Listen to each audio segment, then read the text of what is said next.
this close, 2 hours from the end of the race, and you worked so hard all throughout the week, month, whatever it might be.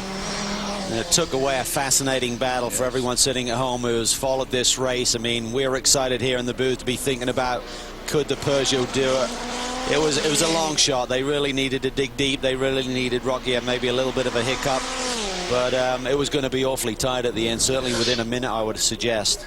Scott, it happened to you this year in kind of a similar way at the Rolex 24 at Daytona, where you were headed for yet another victory and just a little hiccup with one of your co-drivers, and that victory eluded you and it was snatched away from you very quickly. How do you deal with it first and foremost? How do you get over it, or maybe you never get over it? It's very difficult. You know, it's, I guess, exciting for the Ganassi organization that we've finished every lap of the Rolex 24 for the last 4 years. Unfortunately, the last 2 years we finished second. We had the race in hand this year, and it was just one of those things that came together in a wrong time. We thought we had a vibration in the car. Justin was driving at the time, and just a little bit of inexperience on the stand because of the team manager, Timmy Keene, was off using the restroom, and they made the call that they could. It happened going through the bus stop, and this horrible vibration, and had to call it in and take a look.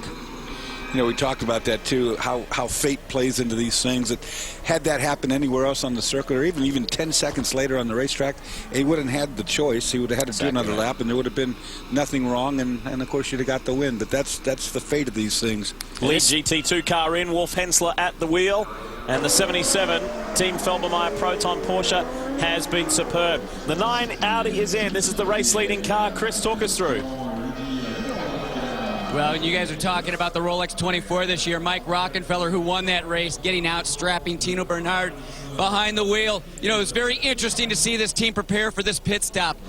Dr. Wolfgang Ulrich pulled all the crew together and gave them, I guess, probably a little bit of a pep talk as we're closing in here at the end of this race. And you can see by his hand gestures, just telling them to stay relaxed, make sure you look over everything, feel all of these tires, as the crew members just taking their time on this pit stop, looking everything over, making sure that this car can make the distance. Then as Timo Bernard came out from the back of the garage, Dr. Ulrich ran over to Timo, had a word with him, kind of patted him on the shoulder, and immediately Alan McNish came over to Timo and stuck his face right into his helmet. And you can see, just told him, hey, this is your guys' time. You guys can take this thing to victory. Just a couple more hours to go. Be smart out there. And just waiting for the last tires to go on this car. Everything looks great. The team really looked it over well. And you can see Timo. He's ready to get out there and hopefully let this clock run out. And these 3 young men are all graduates of Porsche. For Timo and Romain, they are still contracted Porsche drivers. Mike Rockenfeller at one point in time was a Porsche factory driver, now an Audi factory driver. He's 6th in the DTM standings at the moment.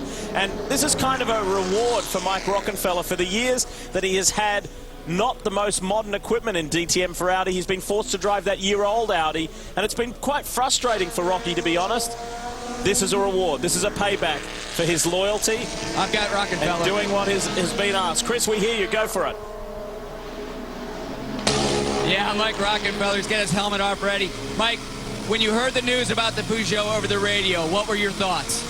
Well, actually, I was right behind the car, so I was telling the guys that the Peugeot was smoking on the right-hand side. Well, of course, to be honest, I wasn't... I was surprised a bit, but, I mean, he was going a speed which was unbelievable on the straight. And now we just, you know, have to cross our fingers and just run our race to the end. At this point in time, you're essentially racing the clock. Do you start to ease back? Does the team tell you, hey guys, let's back it off to 85%? I hope so. If we have the chance, I think we should, yeah. But I just got out of the car and we had some vibration, and hopefully it was just a tire. I think it was a tire. But just to be safe, we should bring it home now. So you're saying there was a little bit of an issue at a tire, you came in early? Yeah, 2-3 laps earlier than scheduled.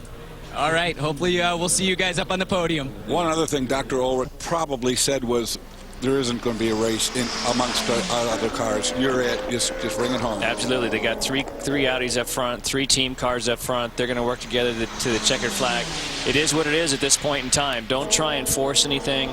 Let the time run out. Be smart. nothing would be better than seeing 1, 2, 3 Audi at this point for those guys. Danny Watts for the Stracker team is 7th overall in the lead LMP2 car. We know that Mark Lieb leads GT2 and GT1. It's still the Labra Celine. We'll be back.